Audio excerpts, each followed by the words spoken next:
Le lendemain de Kippour, espérant que tout le monde a passé un merveilleux Kippour en termes de prière, comprendre ce qu'on fait, ce qui est énormément important. Et aujourd'hui, chers amis, on va passer à la fête de Sukkot, qui est la prochaine fête. Si Dieu veut, dans moins de 4 jours, et justement dans le Shulchan Aruch, c'est écrit qu'aujourd'hui, ces 4 jours, ce sont des jours importants parce que c'est des jours dans lesquels on n'a pas le temps de faire des erreurs. On n'a pas le temps de faire des fautes, parce qu'on est tous préoccupés avec Sukkot, le Etrog, le Lulav. Et donc, on est occupé à faire des mitzvot. C'est la continuité de Kippour. Ce qu'on va voir aujourd'hui, chers amis, je pense que c'est un cours passionnant, riche, intéressant, puisque des questions que tout le monde demande par rapport à la provenance de l'Etrog. D'où vient le Etrog? Différentes coutumes, différentes communautés, différents endroits. Et ce qu'on va voir ensemble, on ne peut pas voir tout sur un cours, c'est impossible. Mais déjà, on va voir quelques bases. On va se baser sur l'étrog forgé, hybride, et l'étrog non hybride. Comment essayer de reconnaître un étrog kasher d'un étrog qui n'est pas forcément kasher. Et ce qu'on va voir aujourd'hui ensemble, c'est on va parler surtout sur l'étrog de Corfu, qui a été en Grèce. L'étrog, on va parler de l'étrog d'Israël, l'étrog de Calab, l'étrog de Corse. Comme j'ai dit, on ne pourra pas voir tous les différents étrogim aujourd'hui, mais on va en voir déjà quelques-uns et surtout comprendre d'où est venue toute cette polémique, si on peut dire, ou tout ce débat à l'Afrique, depuis des années entre les rabbinim d'Europe de l'Est, Afrique du Nord. On va essayer d'avoir le maximum de réponses dans le peu de temps que nous avons aujourd'hui. Tout d'abord, la fête de Sukkot. La Torah te donne le devoir, la mitzvah de Sukkot, c'est la mitzvah de « Ulkartem lachem », vous prendrez pour vous Priya Tzada, vous avez un devoir de prendre pour vous un arbre d'un fruit de beauté. Et justement, la réponse à la question qu'est-ce qu'un arbre d'un fruit de beauté, c'est ce qu'on va voir les détails ensemble. On a le devoir d'abord de prendre un lulav, qui est la feuille de palmier. Après, prendre un étrog, on peut traduire en termes de citron. Vas-y, qui peut être traduit comme un citron ou bien on le traduit comme un cédra. Ça, c'est l'étrog, qui est totalement différent. Maintenant, pour pouvoir savoir quel étrog on va prendre, ça prend énormément de temps pour pouvoir choisir. C'est vrai que ça a l'air d'un citron, mais au final, c'est pas du tout un citron. Et c'est un fruit merveilleux, qui a beaucoup de débats, soit des débats botaniques, soit des disputes internationaux pour le commerce. On va voir aussi que jusqu'à aujourd'hui, jusqu'à nos jours, ça a des débats halachiques très intéressants pour savoir comment reconnaître et comment savoir que ce que tu as dans la main, c'est vraiment un étrog et non pas un citron. Mais non. Le étrog, le citron, si on peut dire, le étrog lui-même, c'est un fruit qui a été utilisé par les humains depuis des milliers d'années. Fameux pour son aroma, qui est plaisant, qui est avec une très bonne odeur, originalement d'Italie. L'étrog est un des fruits, on va dire des agrumes, les plantes qui ont été cultivées les plus vieilles sur la planète. Les archéologues ils ont trouvé même des graines en Mésopotamie qui datent plus de 5000 ans en arrière.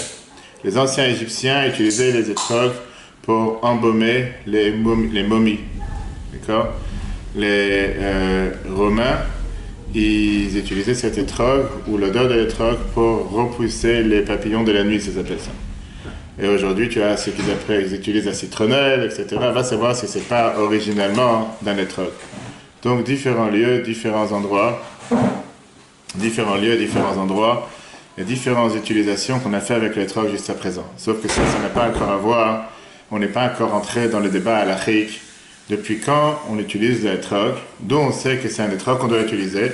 Et deuxièmement, comment reconnaître c'est quoi le vrai étrog. Comme j'ai dit tout à l'heure, c'est impossible en un seul cours de voir tous les détails, mais on va voir la majorité de ce qui concerne aujourd'hui par rapport à le grand débat qu'il y a eu autour des étrogs de Corfu qui est en Grèce, avec l'étrog qu'on utilise aujourd'hui.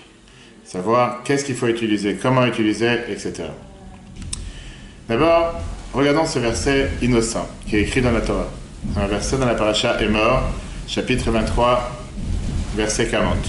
Ça, c'est la base dans laquelle la Torah nous dit comme quoi on a le devoir d'utiliser un étrog. Et la Torah te dit Ulkartem lachem, bayam arishon, pri etzada, kapot marim, ve'anaf etzavot, ve'ave nachal. Vous prendrez pour vous le premier jour Premier jour, on parle bien sûr de la fête de Sukkot. Pri Etz Hadar. Je traduis littéralement parce que c'est important pour la suite. Un fruit d'arbre de beauté. Kapot Marim. On parle bien sûr, on fait allusion à ce qui est les feuilles de palme. C'est l'allusion au Lulav. Anaf Etz Avot. On parle, et là ça fait l'allusion à Hadas, la feuille de myrte, qui est triplée dans chaque ronde sur toute la tige. Le Ave Nachal et les feuilles de sol. Le Smartem, vous vous réjouirez, l'Ifnei Hashem Elokechem, devant Dieu ton Dieu, Shevat Yamim, pendant 7 jours. Donc ça, c'est le texte. Ça, c'est ce que la Torah nous dit. La Torah ne te dit pas exactement quel fruit prendre. La Torah te dit, vous prendrez pour vous, le premier jour, un fruit d'arbre de beauté. La Torah ne te dit pas c'est quoi le nom du fruit, mais elle te dit, vous prendrez un fruit d'arbre de beauté. Et là, on commence à entrer dans les débats, comme chaque chose dans la halakha, qui est d'où je sais quel fruit la Torah elle fait allusion. Quand la Torah te dit, vous prendrez le premier jour de Sukkot un fruit d'arbre de beauté, quel fruit je dois prendre? C'est quoi ce fruit? Etz Hadar. Alors bien sûr qu'aujourd'hui on va appeler tous ces agrumes, ils sont appelés les prix Hadar, mais quel fruit la Torah elle fait allusion?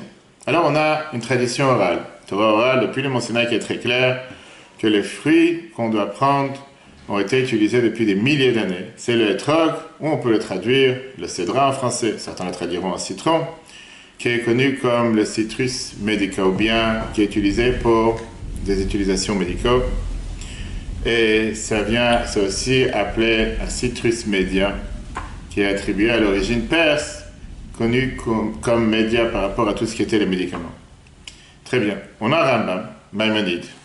Maïmonide qui est dans la halachot, il vient et nous dit exactement, en début dans des commentaires sur la Mishnah, et Maïmonide qui était du XIIe siècle, sage d'Espagne, un leader, un physicien, un philosophe, et celui qui a codifié la halakha, la loi, il vient et il dit que tous les jours de Moïse, on a eu la tradition, le peuple juif de génération en génération, que ça c'est l'étrog. Quand la Torah te dit pri etz hadar, quand la Torah te dit un fruit d'arbre de beauté, à quoi elle fait allusion? Elle te fait allusion à un étrog.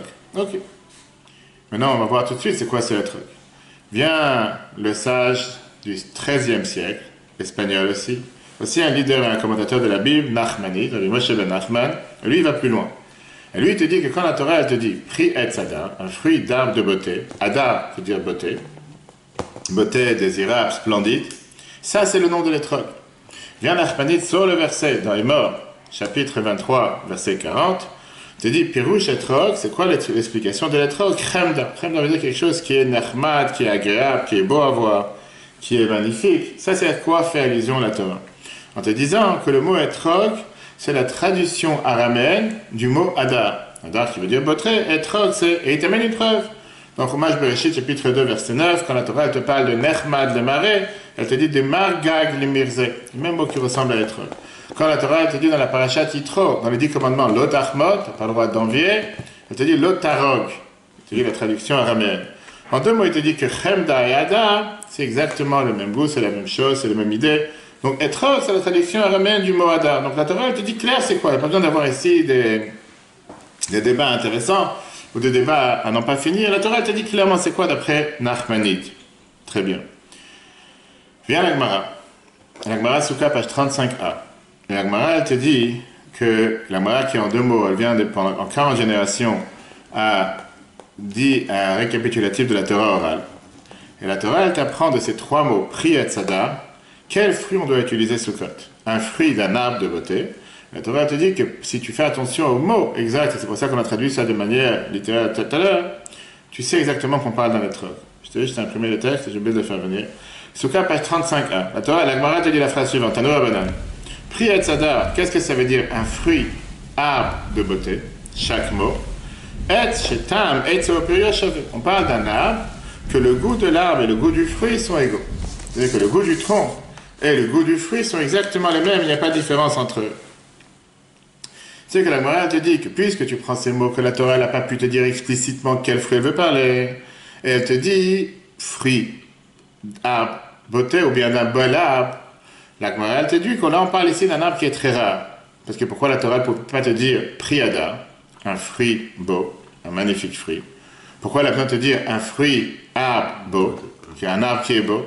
Ou bien sûr qu'un fruit pousse sur un arbre, il ne pousse pas dans l'air. Ou bien la Torah aurait pu te dire pris Me'etz Hadar, un fruit d'un arbre magnifique. Pourquoi elle te dit pris Etz Hadar, un fruit arbre beau, un arbre qui est beau? Bien, la Torah elle est en train de te dire qu'elle te fait l'allusion ici pour te faire savoir de quel arbre on parle. C'est un arbre qui a exactement le même goût que le fruit. Que le tronc de l'arbre a exactement, la coquille de l'arbre a exactement le même goût que le fruit, qui veut dire que les huiles et les composants chimiques que tu peux prendre de l'arbre ont exactement le même goût que les trocs. Et c'est pour ça qu'il est exactement comparé au même fruit. Le Sfat Emet, dans la Gemara Souka, il dit une explication magnifique sur la Gemara en te disant que Pri'et, c'est Xéa Shava, on apprend ça en comparaison avec le mot qui est écrit dans le Bereshit, Etz Peri, un arbre fruitier. Qui veut dire que puisque la Torah ici, elle te dit Pri'et, comme dit le fruit de l'arbre, c'est-à-dire que l'arbre est comparé au fruit. On parle ici que l'arbre et le fruit sont exactement la même chose. Ok. Alors tu vas demander la question, mais ça c'est pour tous les agrumes. Pourquoi la spécialité avec un étrog? Ça peut être avec un pamplemousse, ça peut être avec un, je sais pas, un citron, une orange, etc. Que les feuilles, que la peau, que l'arbre, toutes les autres espèces d'agrumes sont exactement la même chose. Ils ont ces mêmes composants que le fruit. Et ils ont un arôme différent. Tu vois, un arbre, un oranger, c'est pas la même chose qu'un citronnier, je sais pas, ou les autres fruits. Et donc, c'est pour ça qu'il te dit que si tu regardes le fruit de l'étrog, l'étrog lui-même, il a quelque chose qui est différent. La peau, elle n'est pas lisse, et la peau, elle a un certain caractère, pas seulement la peau. Elle a la peau qui est assez épaisse, du fait que quand tu coupes l'étrog après Sukkot, tu vois qu'il n'y a pas autant de pulpe qu'il y a dans tous les autres fruits, alors que dans tous les autres fruits comme l'orange ou le citron, la pulpe de l'orange et la pulpe de citron, c'est ce qu'on mange et c'est ce qu'on presse, et ça, c'est exactement le fruit. Le hétrog, c'est tout à fait le contraire. Il n'y a presque pas de pulpe, il n'y a presque pas de fruits à l'intérieur. Et donc, le hétrog lui-même ressemble énormément à l'arbre, même si ce n'est pas vraiment un morceau d'arbre que tu as à l'intérieur, mais c'est plus ou moins la même chose. Ça, c'est le fruit qu'on appelle le hétrog. D'accord? En deux mots, la peau, tu ne manges pas. Et la seule chose qu'on peut faire avec, c'est qu'on la fait en confiture en général. Ça, c'est une explication. Deuxième explication que la Gemara nous donne, Rabbi Yehuda Anassi, lui, il vient et te dit que du mot hadar, que la Torah te dit Pri Etz Hadar, un fruit d'un arbre magnifique, arbre de beauté, un bel arbre, ça peut être aussi lu, puisque dans la Torah, on n'écrit pas les voyelles, dans le Sefer Torah. Hadar, ça peut être aussi lu comme Hadir. Hadir, qui veut dire l'endroit, l'enclos où tu fais rentrer les moutons. De la même manière que dans cet enclos, tu as des jeunes et des vieux, pareil, sur cet arbre, tu as des jeunes et des vieux fruits. Qu'est-ce que ça veut dire? Il te dit, on fait allusion à cet arbre de l'étrog. Pourquoi? Parce que c'est le seul fruit que la Gemara te dit, Hadar beilano mishana leshana. Hadar, qui réside, qui règne dans son arbre d'une année à l'autre. Qui veut dire, il passe tous les 4 saisons. En deux mots, tu peux avoir un étrog que grâce au fait qu'il est accroché à l'arbre sans arrêt, sans jamais tomber, il bénéficie lui-même de ce qui se passe avec l'été, l'hiver, l'automne, le printemps. C'est pas comme certains fruits qu'à certains moments, ils tombent de l'arbre, etc. Alors même si, Comme le tronc. Comme le tronc. Oui, comme si tu veux, exactement, d'accord. Même si la majorité des autres fruits, ou des autres agrumes en général, ils sont aussi avec une telle qualité que tu as certains fruits qui ne tombent pas forcément de l'arbre. Mais là, en règle générale, une fois que les autres agrumes, quand le fruit il est déjà mûr, en général, le fruit ne reste pas sur l'arbre. Tu as quelques-uns qui vont rester encore sur l'arbre. Quand tu parles de l'étrog, c'est tout à fait le contraire.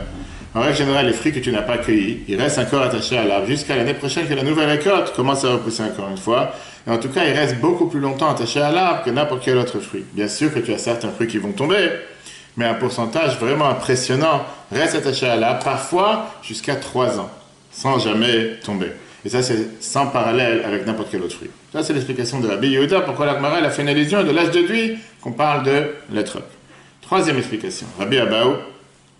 Rabbi Abaou, il vient et te dit que le fait que la Torah te dit la beauté, un fruit Etz Hadar, un fruit d'un arbre de beauté, et ça fait allusion au mot Hadar, ça c'est aussi, comme j'ai dit tout à l'heure, le fait qu'il est Hadar, qu'il règne et qu'il réside et qu'il appartient et qu'il est fixe sur l'arbre, etc. Le hétrog est le seul qu'il a besoin de mûrir à travers les 4 saisons.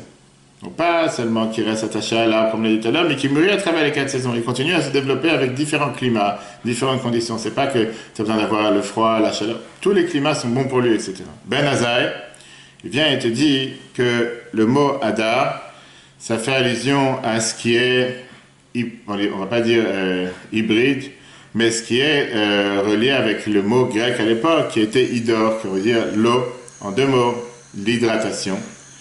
comme bah, c'est en anglais ou en français ou n'importe quelle autre langue. C'est une référence au fait que le etrog a besoin beaucoup plus d'eau que n'importe quel autre fruit. Il a besoin de l'hydrater énormément, beaucoup plus que les autres fruits ou les autres fruitiers qui n'ont pas besoin d'avoir tellement d'eau. La pluie en elle-même n'est pas suffisante pour un arbre d'étrog. Tu as besoin d'irriguer l'étrog tout au long de l'année. Et c'est comme si le verset est en train de dire un fruit d'un arbre pris un arbre qui fait allusion à l'eau, que tu as le devoir de lui donner à boire régulièrement sans arrêt pour qu'il puisse pousser comme il faut. D'accord? Alors, ce dernier point qu'on vient de mentionner, on dit que ça a aussi commun avec beaucoup d'agrumes. La spécialité de l'étrog par rapport à ce point-là, elle n'est pas claire. Maintenant, Benazar, peut-être il veut te dire que ce n'est pas seulement cette spécialité, mais les autres spécialités qu'on a mentionnées aussi, tu rajoutes encore une spécialité. Maintenant, on vient de voir ces 4 points que la Gemara nous ramène. Apparemment, si tu suis ces 4 points, tu sais qu'est-ce que tu as dans la main. Par exemple, te prendre la tête, pardon, pour savoir qu'est-ce qu'il y a un étrog kasher ou pas. Le plus grand problème qui a divisé tous les auteurs rabbiniques jusqu'à nos jours, et surtout pendant le 19e siècle, on va tout de suite voir, c'est qu'on a un énorme problème avec la réalité botanique de qu'est-ce qu'un étrog. Tout ça, c'est le texte. Maintenant, on va rentrer dans le jardin. Une fois qu'on va rentrer dans le jardin, on va voir que les choses ne sont pas si faciles que ça. Pourquoi?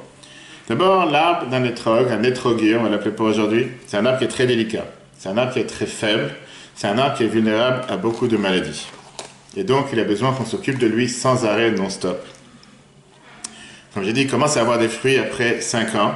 Mais comme il est vulnérable à beaucoup de maladies, particulièrement des maladies qui attaquent le système des racines de l'arbre, la majorité de ces fruits, de ces arbres, ne durent pas plus que 10 à 15 ans. La solution que les agriculteurs ont développée, on te dit que la meilleure des choses, c'est de faire des greffes. Quel est l'avantage de faire une greffe? Tu vas greffer un étrog sur la base d'un autre arbre d'agrumes. En règle générale, ils vont prendre certainement un arbre de citron, qui est un arbre qui est beaucoup plus solide. Et donc, la base solide d'un citronnier, en français, va nourrir la base non solide, la base faible de l'étrog. Et grâce à ça, en faisant cette greffe, on aura la qualité d'étrog avec les qualités d'un citronnier. Un brassage. Un brassage. C'est une greffe, non? Ça, c'est une greffe. D'accord. Hybride. Maintenant, faire un greffage. Oui, faire un greffage. On dit en français. Faire une greffe, c'est quoi? C'est que tu prends le sillon, tu prends le tronc d'une plante, et parce que tu vas le sélectionner en fonction de ses feuilles, en fonction de la couleur, en fonction de ses fruits, et tu vas le mélanger avec une autre racine. Et automatiquement, ça va se mélanger à travers le temps que ça commence à pousser, ça va commencer à pousser une autre arbre. Le résultat, c'est que ça va grandir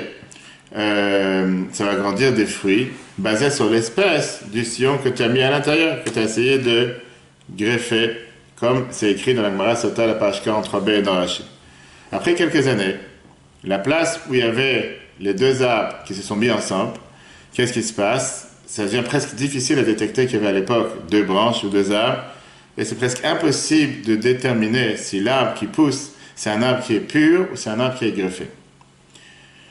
Une fois qu'ils deviennent ensemble, un diagnostic sur l'arbre, tu ne peux pas faire. Une fois que tu vois l'arbre pousser avec les fruits, tu n'arrives pas à reconnaître la différence si c'est un arbre officiel ou pas.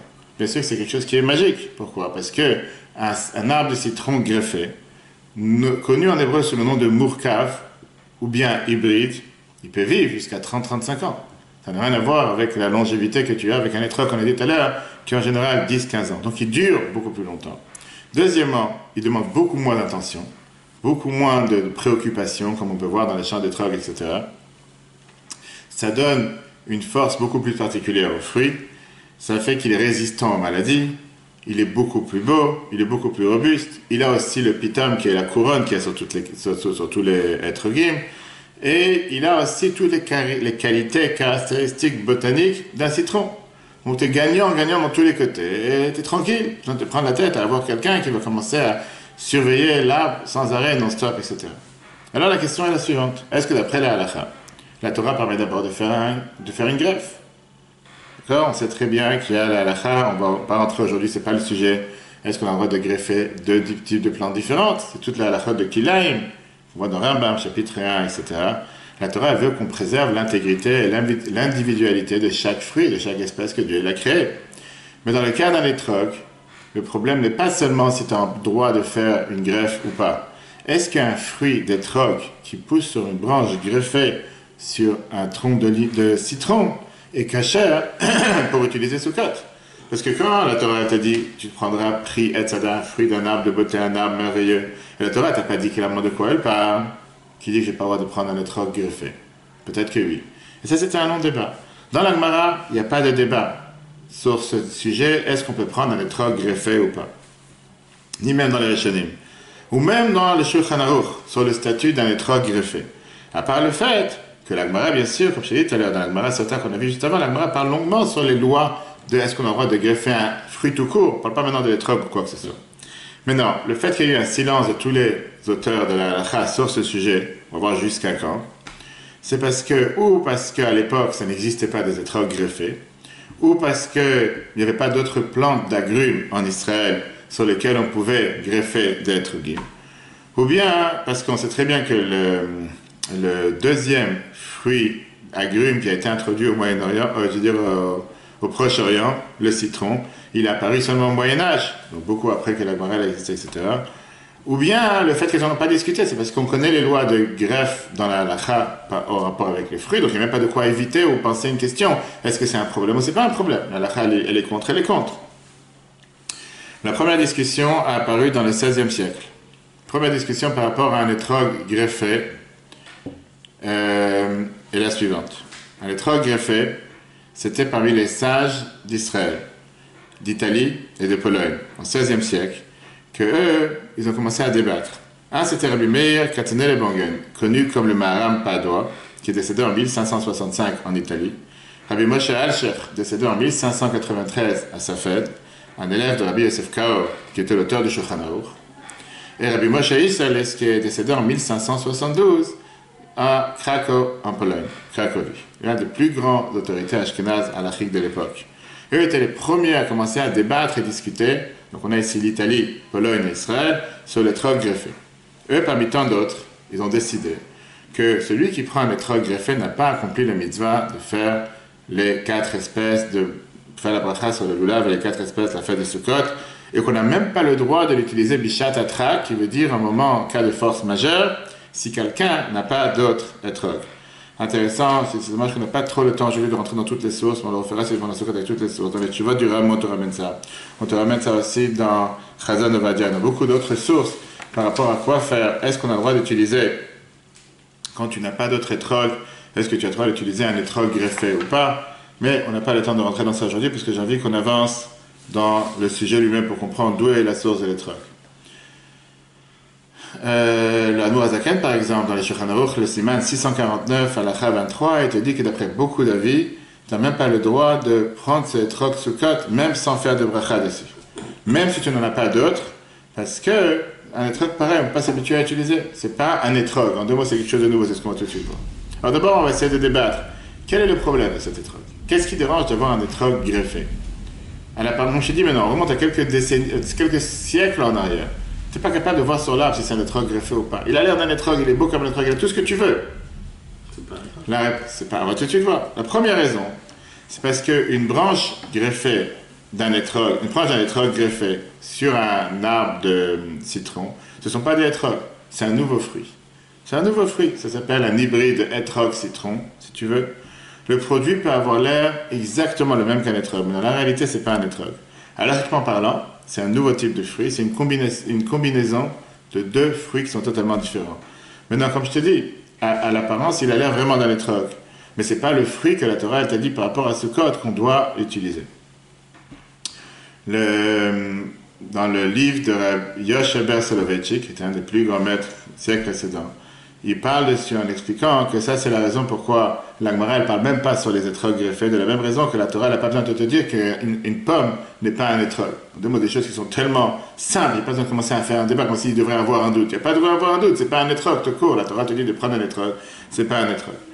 Rabbi Shlomo Zalman de Liadi, qui est l'Admo Azaken dans le Shulchan Aruch, est écrit clairement dans le Shulchan Aruch Siman 648 à la 31, un étrog greffé que tu as combiné 2 branches d'arbre pour faire un étrog, c'est quelque chose qui ressemble à un étrog, mais c'est un étrog qui n'est pas caché, parce que c'est pas un étrog, c'est une créature totalement différente, une créature totalement nouvelle.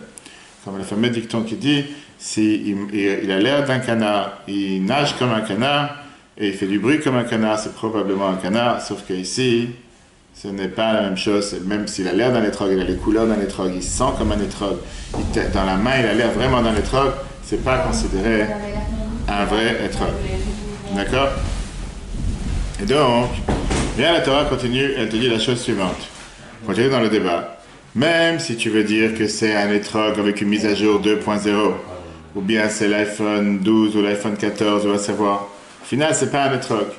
Pourquoi? Parce que ça veut dire que quelqu'un qui va prendre ce fruit pendant le fête de Sukkot et qui va vouloir le secouer, il n'aura pas 4 espèces dans la main, il aura 5 espèces. Il aura la feuille de lulav, il aura la feuille de myrte, il aura la feuille de sol, il aura un étrog et un citron qui fait partie de l'étrog. Et donc il n'aura pas 4 espèces, il aura 5 espèces. Et ça, c'est quelque chose qui est inconcevable. Il y a beaucoup d'histoires intéressantes sur le sujet de ce qui s'est passé à Sukkot, en Tzfat, à Safed en 1585. Mais comme j'ai dit, aujourd'hui, malheureusement, on n'a pas le temps de voir toutes ces sources. Si Dieu veut, on le verra la semaine prochaine dans la continuité. Maintenant, ça, c'est aussi un problème. Tu vas me dire, qu'est-ce qu'il y a si quelqu'un il fait la bracha sur 5 espèces? La réponse, elle est que la Torah, elle interdit, Bal Tosif, on n'a pas le droit de rajouter une mitzvah. Tu n'as pas le droit, quand la Torah te dit de prendre quelque chose qui est 4, c'est 4, c'est pas 5. La Torah, elle te dit que tu n'as pas le droit de prendre quelque chose de plus, de qu'est-ce que tu as le droit d'avoir. De la même manière que tu n'as pas le droit d'avoir 5 coins dans le talit, tu n'as pas le droit d'avoir 5 compartiments dans les tefillin, tu n'as pas le droit d'avoir une pomme avec un étrog pour les 4 espaces de Sukkot. Rabbi Moshe Alsher, qu'on a vu tout à l'heure de Safed, il rajoute aussi un autre point. Tu dis que la halakha disqualifie un étrog qui est chasser. Qu'est-ce que ça veut dire chasser? Qui est incomplet. Même si le fruit que tu as dans la main, c'est un fruit qui est considéré être un étrog, mais ce n'est pas un étrog pur. Pourquoi? Parce qu'il a un composant à l'intérieur qui est une partie de citron. Et donc, c'est un étrog qui est incomplet. On ne va pas maintenant entrer dans les détails. Quel pourcentage de citron et quel pourcentage de étrog il a à l'intérieur. Et donc, c'est pour ça qu'il est invalide. Après, on ne rentre pas dans les détails. Quelle est la taille minimum pour avoir un étrog kasher? On sait très bien que c'est la taille d'un œuf au temps de l'Agmara, kabetza, ou bien aujourd'hui 2 œufs. Et donc, si tu enlèves la portion de citron qu'il y a dans cet étrog, ça veut dire que ça se peut que dans la masse que tu as, ce n'est pas un étrog. Tu as ni un vrai étrog, tu as quelque chose de manquant. Et automatiquement, tu es en train de faire une bracha en vain sur quelque chose que c'est pas ce que la Torah t'a demandé. Un des disciples du Rameau, Rabbi Mordechai Yaffe, le Rav de Prague, décédé en 1612. Il est aussi connu, appelé comme le Levouche. Et lui, il vient et te dit une raison encore beaucoup plus rationnelle par rapport à le problème qu'on a avec cet étrog. Puisque cet étrog, il a été créé avec une violation des lois de la Torah, que la Torah t'interdit de greffer un étrog, greffer différentes espèces. Tu n'as pas le droit de faire une mitzvah avec une mitzvah abba be'avera, une mitzvah qui vient avec une interdiction. Une mitzvah que tu ne peux pas la faire par ça que tu as transgressé quelque chose de la Torah. C'est comme si quelqu'un il va voler un étrog, il va l'utiliser pendant Sukkot. Et un étrog volé, tu ne veux pas l'utiliser pendant Sukkot. C'est une des raisons pourquoi on écrit chaque année que tous ceux qui vendent des choses dans la rue et qui vont couper des branches d'arbres, que ce soit pour les srach ou pour les haravot, sans demander la permission des mairies, ou sans demander permission à qui ça appartient, en pensant que tout leur appartient parce que ça pousse dans la rue ou dans les parcs, etc., c'est qu'on pour 100% du vol, et on n'a pas le droit de faire une mitzvah avec quelque chose qui a été volé. Ça, c'est une parenthèse.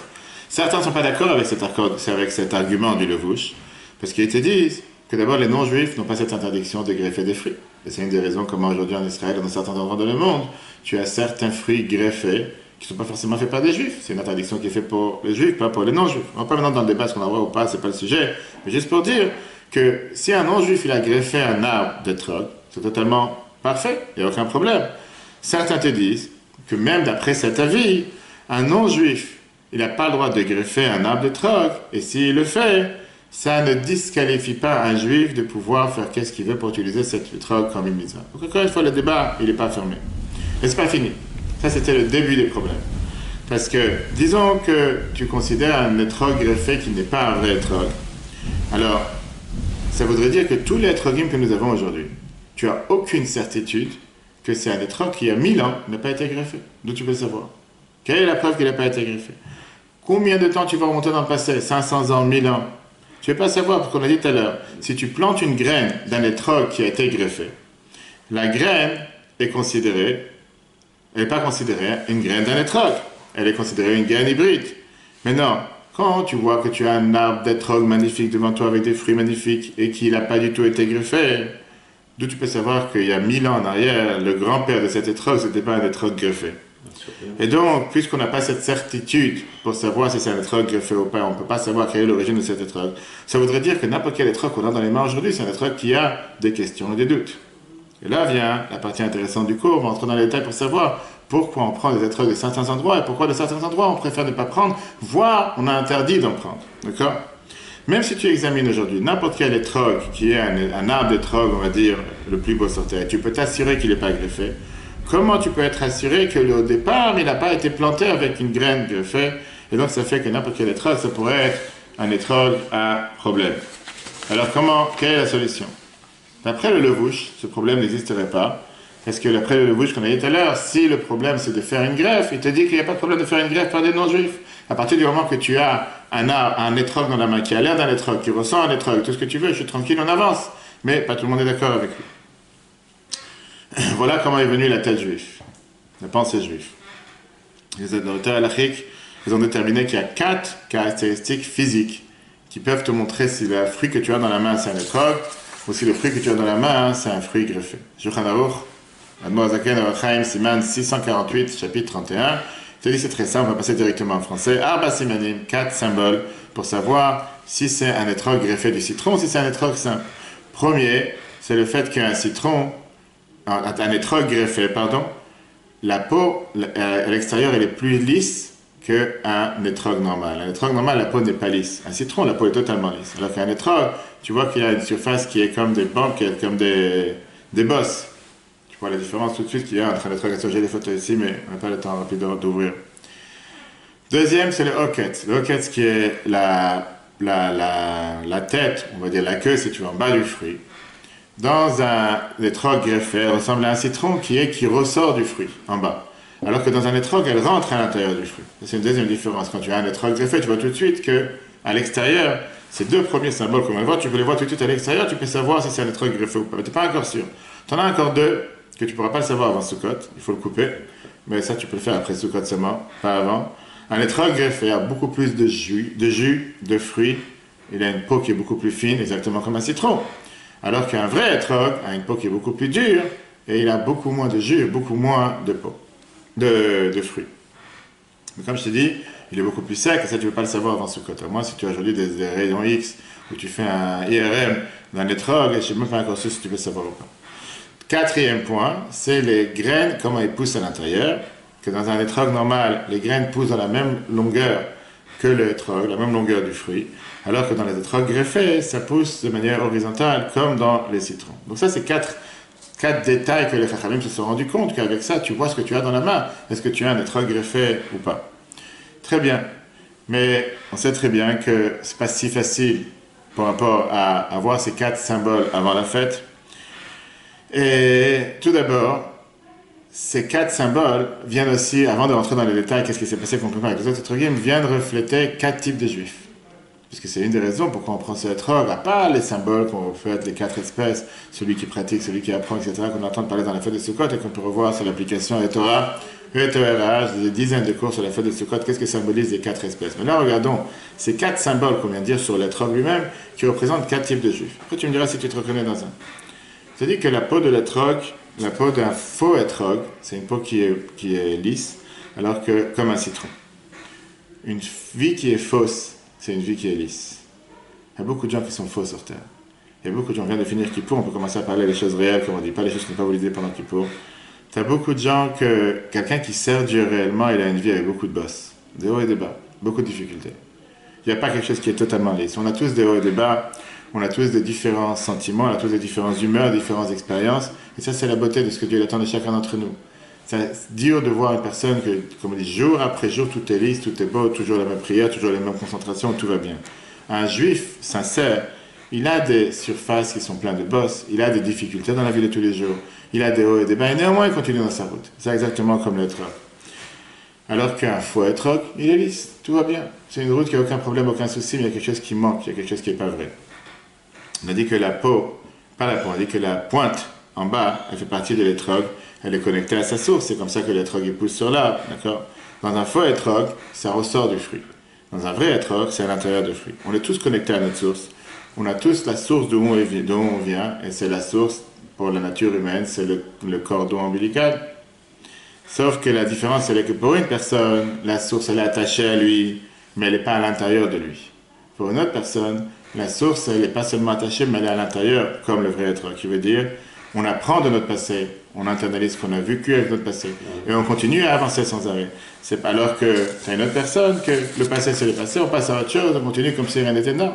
Là, on ne peut pas avancer vers le futur si on n'est pas connecté avec notre passé, c'est toute la raison de toutes les fêtes, etc.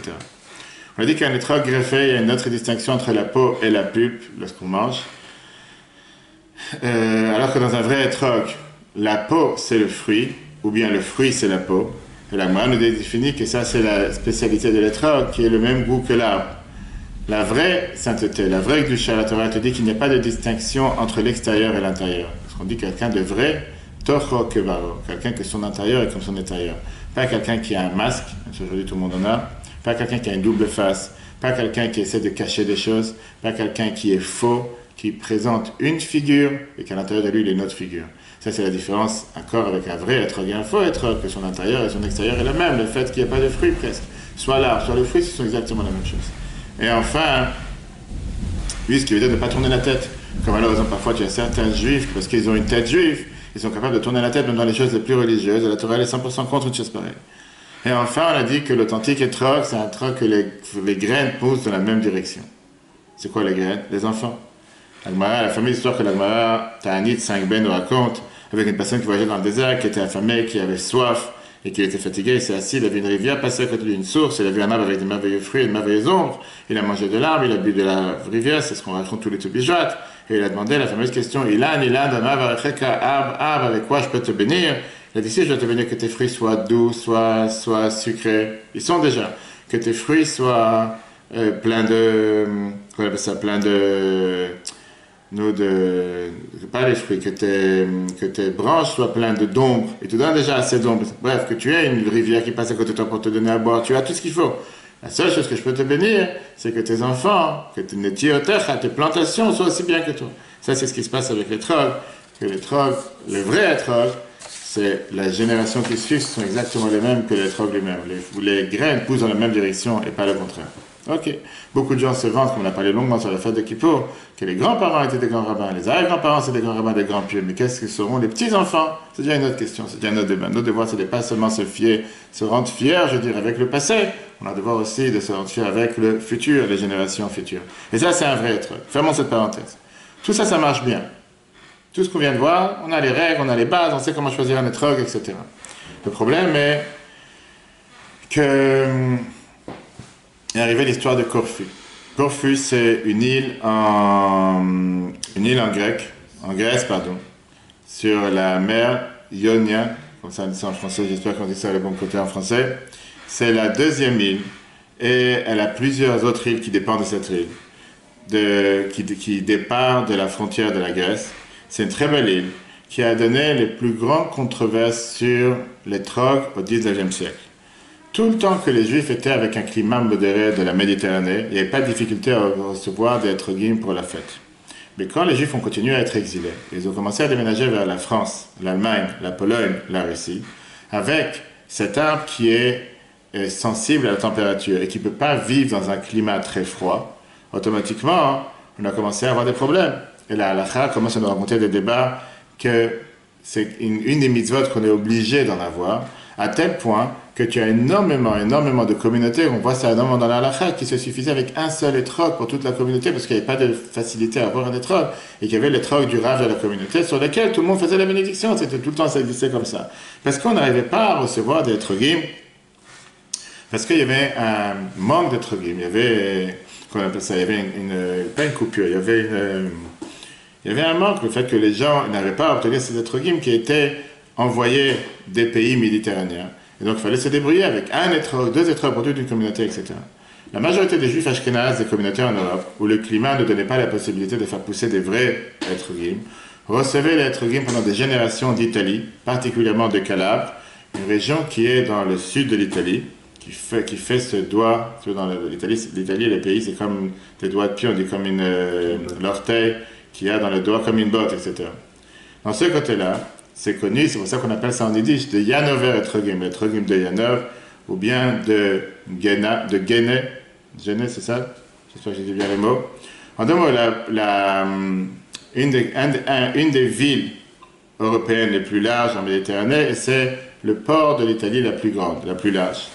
Au début du 19e siècle, à cause des guerres de Napoléon, des combats de Napoléon, l'étrog de Calabre, encore une fois, on n'a pas pu en profiter, on n'a pas pu la voir, et parce qu'il y a eu des hivers très durs en Italie, une nouvelle sorte, un nouvel épisode, une nouvelle race d'étrog a émergé, c'était l'étrog de Corfou qui a commencé à pousser sur le marché. Maintenant, l'étrog de Corfou était très intéressant, parce que c'était un étrog qui était très beau, splendide, robuste, large, merveilleux, je veux dire, une forme très très belle. Il avait cette couleur vert-jaune, il avait l'épithème qui était la couronne qui est au-dessus, et il avait l'abondance. Il y avait tout ce qu'il fallait pour être un merveilleux étrog. L'étrog de Corfou était ce qui a fourni à toutes les communautés séfarades qui se sont installées en Italie, en Grèce, en Turquie, et même après l'exil des Juifs d'Espagne en 1492, c'était l'étrog sur lequel on faisait la bracha. Mais quand ils ont commencé à être importés environ vers 1785 en Europe de l'Est, les communautés ashkénazes ont commencé à être très sceptiques par rapport à cet étrog. Pourquoi? Parce qu'ils se sont dit, cet étrog, il est trop beau pour être vrai. Il y a quelque chose qui ne va pas. C'est pas normal que tu en as en abondance et que tout va bien et qu'il est très beau. Il y a quelque chose qui n'est pas clair.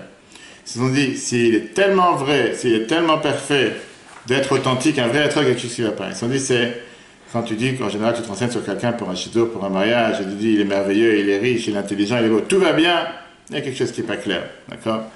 Ils se sont dit, où c'est une imagination d'avoir un étrog. Tout le monde rêve d'avoir un étrog le parfait, en plus en abondance et tout va bien. Donc les Ashkénazes, ils se sont dit que puisque cet étrog grec, c'est un étrog qui est tellement différent et tellement plus beau que les étrogs de Calabre, et tellement plus solide et tellement... C'est certainement où il a été greffé, où il est hybride. C'est pas possible. Maintenant, tu ne peux pas commencer à accuser et dire des choses comme ça qui ne sont pas basées sur quoi que ce soit. Tu dois avoir une preuve. C'était un des premiers raves de Pologne. Alors, le frère Zalman Margalit de Brody, en 1828, connu dans ses réponses Beth Ephraim, qui a confirmé et il te dit qu'il n'y a pas d'arbre de citron greffé sur la terre de Corfou. Sur l'île de Corfou, il n'y a pas d'arbre greffé. Et donc, il a dit que même si on ne peut pas vérifier si les plantes ont été propagées, peu importe par ça qu'on va essayer de remonter dans les générations en arrière, on va voir qu'il n'y a jamais eu de greffe. Mais il dit comme ça.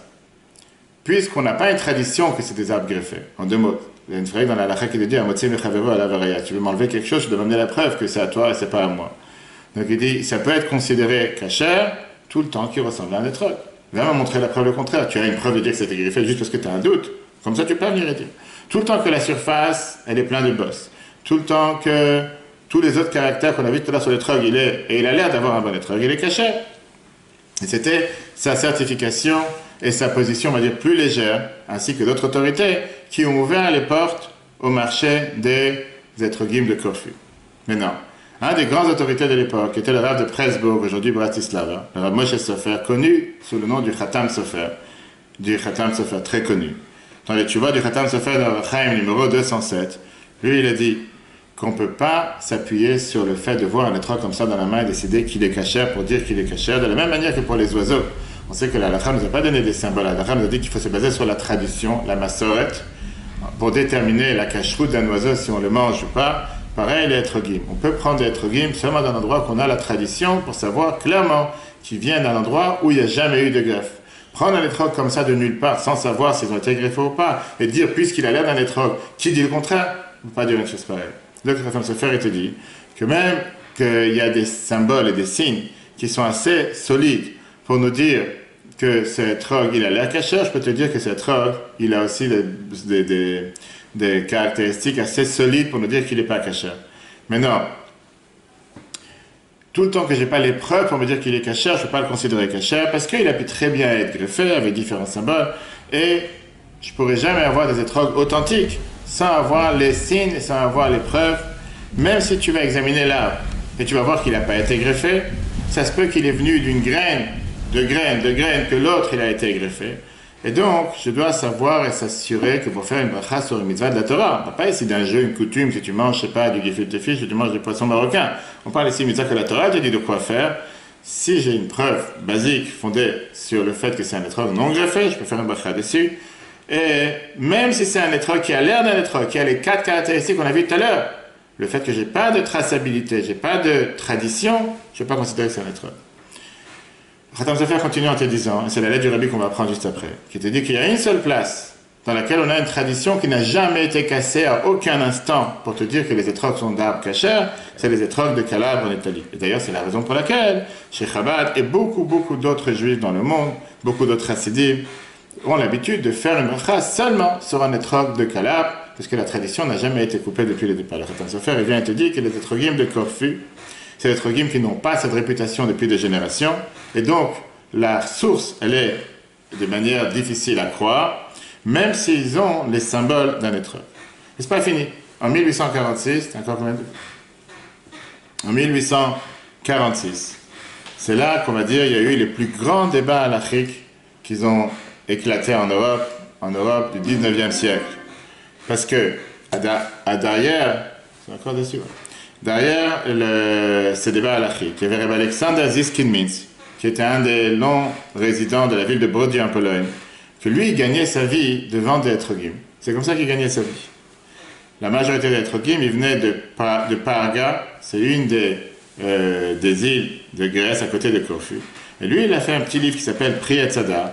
Et lui, il interdisait de prendre les étrogim de Corfu. Et il a reçu beaucoup de support de beaucoup de grands rabbins à l'époque, en disant que l'exceptionnelle beauté de ces étrogim de Corfu, c'était le fruit qu'on aurait imaginé, qu'on aurait rêvé, mais il dit qu'un vrai étrog ne pourra jamais être aussi parfait qu'un étrog qui est greffé. C'est impossible. Le grand rabbin de Corfu, il s'appelait Rabbi Yehuda Bibias, lui il a dit qu'il n'est pas d'accord. À l'époque, il y avait la communauté juive, et il a dit que lui-même il a vérifié les étrogim locaux, et qui ne sont pas greffés. Plus que ça, il a dit que faire une greffe d'étrogim dans le climat de chaleur qui existe en Corfu, c'est contre-bénéfique pour le fruit lui-même. On ne peut pas faire pas forcément dans n'importe quel climat, n'importe quelle terre, on peut faire des greffes. Sa position, elle a été soutenue par Chaim Falaji, le grand rabbin à l'époque, Chacham Bashi, de Izmir, dans le pays voisin de la Turquie. Et donc les Sfaradim de Grèce et de Turquie, ils ont accepté de prendre des étrogim de Turquie. Eux, ils se sont dit, on est d'accord, nous on tient qu'on peut les utiliser. Parmi les Ashkénazes dans l'Est, Europe de l'Est, les différents Chachamim, les différents rabbanim, ils avaient des différentes positions. Certains, ils ont dit que les rabbanim de Corfu, aujourd'hui, ne peuvent pas te donner la certitude que l'origine des graines avec lesquelles on a planté ces arbres sont des arbres totalement cachers. On ne peut pas être certain non plus qu'aujourd'hui, les non-juifs ne nous trompent pas avec des étrogim greffés. Ils ont dit qu'ils ont l'air trop beaux pour être vrais. Et Rabbi Shlomo Kluger, qui était un d'eux, où il y avait Yosef Shaul Natanzon qui les a permis, lui il a dit qu'on ne peut pas les permettre tout le temps qu'on n'a pas une certitude, etc. Ok. Ça se verrait en ouvrant le fruit. Mais tu dis que même si tu les vois, non, parce que si tu as de génération en génération, tu dis que non, parce que parfois ça peut paraître vraiment comme un vrai étrog. Tu dois avoir la tradition, c'est pas suffisant d'en avoir un dans la main. Maintenant, tout le monde était d'accord sur une chose, que la beauté des fruits de Corfu, c'était une beauté qui est sans parallèle dans le monde entier. Mais la dispute entre les différentes communautés a éclaté. Des centaines de rabbanim, littéralement, se sont mélangés. Chacun, il avait son mot à dire. Un, il disait, Corfu, c'est la meilleure des choses qui a pu se passer pour le peuple juif depuis des décennies ou des siècles, qu'on attend d'avoir des beaux étrogim. Les autres, ils disaient, c'est la plus pire des choses qui peut nous arriver parce que c'est un très beau fruit, mais c'est pas un étrog. Les fermiers et les agriculteurs de Corfu se sont battus. Il y en a qui essayaient de trouver des supports, il y en a qui essayaient de trouver des gens qui les attaquaient, qui étaient contre. Et parfois, ils ont dû même jeter des milliers de citrons dans l'océan pour justement créer un manque, créer qu'on appelle ça, un manque dans les étrogim du fait qu'il n'y aura pas assez. Et automatiquement, les prix vont monter pour que les gens soient obligés d'en acheter. En 1875, et avec ça on va terminer ces deux merveilleuses histoires. En 1875, qu'est-ce qui s'est passé? Les fermiers grecs, les agriculteurs, ils ont incorporé, ils se sont rentrés dans tout ce cartel et ils ont décidé de commencer à faire monter les prix de manière drastique. En disant qu'un étrog devait coûter à l'époque 6 florins, qui était un prix énormément important par rapport au prix de l'étrog, en disant que les juifs n'auront pas le choix que d'acheter cet étrogim au prix le plus cher. Un des plus grands rabbins de l'époque, le rabbin de Kovno, Rabbi Yitzhak Elchanan Spector, lui, il a décidé de mettre un stop à cette anarchie en disant qu'il veut casser ce monopole et il a interdit d'utiliser les étrogim de Corfu, même pour ceux qui disaient jusqu'à présent que c'était caché, jusqu'à ce que les prix vont être abaissés, et deuxièmement, jusqu'à ce qu'on va vérifier vraiment leur statut de cache-route. Là, maintenant, on avait un bon argument. Vous voulez nous abuser avec le prix, et en plus, on n'est pas sûr que la cache-route, elle est bonne. Amenez une preuve. Alors, même les rabbins de Corfu à l'époque, qui donnaient une certification sur les étrogim de Corfu, ils ont dit que, déjà, on s'est rendu compte qu'on a trouvé plusieurs arbres greffés dans la région. Et automatiquement, la certification, le processus de certification de l'étrogim est très complexe, et ils se sont dit qu'avec les prix qu'ils ont montés, ils se sont ajoutés avec la signature de beaucoup de dirigeants de rabbins dans l'Europe de l'Est, on interdit d'utiliser les étrogim de Corfu. Et donc, les marchands d'étrogim juifs, eux maintenant, ils ne savaient plus quoi faire, parce que c'était leur gagne-pain, c'était leur parnassa. Chacun, il est parti voir son rave, qu'il leur demandait de ne pas acheter un autre étrog des agriculteurs grecs. Pourquoi? Parce qu'ils ont dit, si tu vas commencer à acheter d'eux, les prix vont continuer à monter, et les juifs ne vont pas pouvoir l'acheter. Et ça sera un énorme sacrifice pour la communauté juive de Corfu qui est restée sans rentrer d'argent cette année. Parce que tous leurs bénéfices étaient faits justement de ce qui poussait avec l'étrogim. Et là, cette année, rien n'a pu être vendu. Ça a affecté énormément les agriculteurs grecs. Et ça leur a causé de rester avec un énorme stock d'étrogim qu'ils voulaient vendre à un prix exorbitant. Ils n'ont rien gagné comme salaire. Et automatiquement, ils devaient stopper la monopolisation du prix. En 1876, le débat, il a regagné son ampleur avec la publication d'une lettre signée par 117 rabbinim d'Europe, surtout de Pologne, qui interdisaient l'étrog de Corfu. Et donc, encore une fois, tu avais les rabbinim de Corfu qui ont débattu pour montrer comme quoi leur étrog il est caché, et beaucoup d'autres qui disaient qu'il n'est pas caché, jusqu'à ce qu'il s'est passé quelque chose de tragique. 15 ans plus tard, quelques jours avant la fête de Pessah 1891, on a trouvé le corps d'une femme non identifiée sur une rue juste à côté du ghetto juif. Les agriculteurs grecs qui plantaient les étrogim, ils avaient ici une bonne opportunité pour se défendre maintenant contre ce qui a été fait contre eux avec les étrogim. Et ils ont fait ce qu'on accusait à l'époque, les fameuses accusations qu'on utilisait le sang des catholiques pour pouvoir faire la matzah. Les envoyés, on a utilisé du sang d'une femme catholique pour pouvoir faire de la matzah. Et avec ça, c'était les fameuses accusations contre le peuple juif de Moyen-Âge. Plus que ça a enragé toute la population chrétienne, qui ont décidé de faire justice avec leurs propres mains. Ils ont pris des armes, ils ont mis les armes dans la cour de l'église proche du ghetto juif. Et une nuit avant Pessah, ils ont décidé, en criant « Mort aux Juifs », ils sont entrés dans les ghettos, ils ont massacré tous ceux qu'ils ont trouvés. Ils ont détruit toutes les maisons juives. Ils ont tué tous ceux qui étaient à leurs mains. Après quelques jours de massacre, on a fait une investigation, on s'est rendu compte que le corps de cette femme, cette victime, c'était Sarda, c'était une membre d'une famille juive de Corfu, de l'île de Corfu, qui a été tuée avec des violences sexuelles. Rien à voir avec le corps d'une femme catholique qui avait été tuée pour rien. Cette découverte était trop tard, parce qu'en attendant, il y avait déjà 139 juifs qui ont été tués.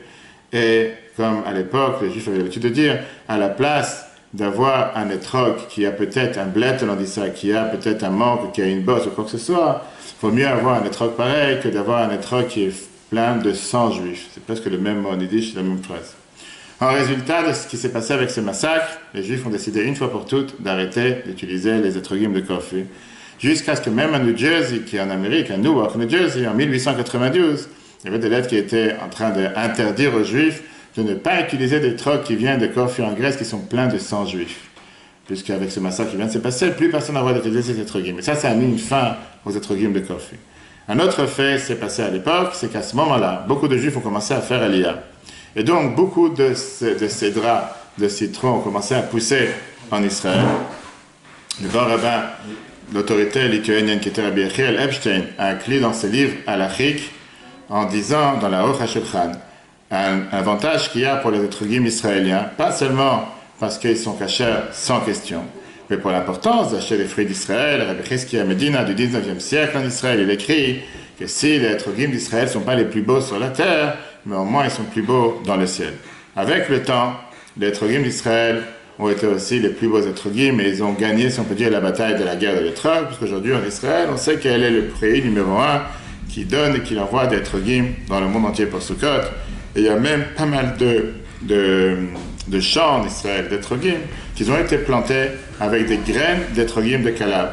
Néanmoins, malgré qu'Israël est le leader sur le marché, beaucoup de juifs, inclus Chabad, basés sur le Khatam Sofer, on utilise un étrog de Calabre, parce qu'on a la tradition au nom du Hanour Azaken, que quand Dieu il a dit à Moshe d'aller prendre un étrog, la fête de Sukkot, Moshe il a envoyé des émissaires à Calabre pour aller chercher les étrogim de là-bas. On finira le débat la semaine prochaine. Mais je voulais juste qu'on termine ce merveilleux cours avec de la durée sur l'importance. Tu as la lettre 590. Justement, le Rabbi répond sur l'importance pourquoi on va chercher un étrog de Calabre plus que d'autres étrogim. Regarde la lettre 590, le Rabbi l'écrit à un chassid, Rabbi Traxvi Lieberman. La coutume des chassidim Chabad est de prendre pour les 4 espèces d'étrogim qui poussent dans le sud de l'Italie, dit de Calabre, du nom de leur région d'origine ou encore de Gênes, du nom de la ville à partir de laquelle ils étaient auparavant expédiés, comme je t'ai dit tout à l'heure, il y a 9 ans. Ces dernières années, je les ai achetés chez les frères Créa de Gênes. Mon beau-père, le Rabbi, récitait la bénédiction sur l'un de ces étrogim. Vous consulterez la réponse du Khatam Sofer qu'on vient de mentionner, dans le Chaim, chapitre 207, le Sharakol, etc., recueil des lois de l'étrog, à propos des étrogim de Calabre, que nos sages appellent l'Italie de la Grèce. On peut citer aussi le Midrash Rabbah, chapitre 67, paragraphe 6, qui dit « Tu résideras dans les lieux les plus riches de la terre ». Il s'agit de l'Italie de la Grèce. Rashi cite la même version dans son commentaire de la Torah. Le Rambam enseigne à la fin des lois des interdits de l'autel, le plus riche sera consacré à Dieu. Et la Mishnah, au début du traité, on n'apporte pas les fruits poussant au creux des prairies. Mon beau-père, le Rabbi, m'a dit, à de nombreuses reprises, qu'une rencontre de 2 juifs doit avoir un effet positif dans la Torah et les mitzvot, ce qui est bien le cas de ce qui viendrait de dire. Néanmoins, vous aurez pu obtenir ces précisions en demandant aux chassidim qui sont chez vous. Tu as la lettre 3149, juste derrière. Mon Rabbi, il écrit encore une fois, je vais répondre à votre lettre. Tourne la page, vous écrivez à propos des étrogim de Calabre, et vous savez ce qui fait leur valeur. En effet, c'est là qu'on allait les chercher à l'époque des maîtres, auteurs de Tosafot. Comme ils disent, les responsables du Khatam Sofer, c'était par le Sharakol. Bien évidemment, il existe par ailleurs des raisons basées sur l'enseignement caché de la Torah. Il faut donc s'efforcer de prendre des pousses et des plantes de cette région, et si possible, du verger dans lequel on cueille les étrogim chaque année. Il serait même préférable qu'il ne s'agisse pas d'un verger, c'est-à-dire d'un endroit cultivé par les hommes, mais plutôt d'une forêt. On peut sûrement trouver un tel domaine, et la suite, la lettre, tu pourrais aller tout seul. La lettre 4381. J'ai bien reçu vos lettres du jour lumineux de l'Akba Omer. Vous évoquez la plantation des pousses d'étrogim de Calabre en terre sainte.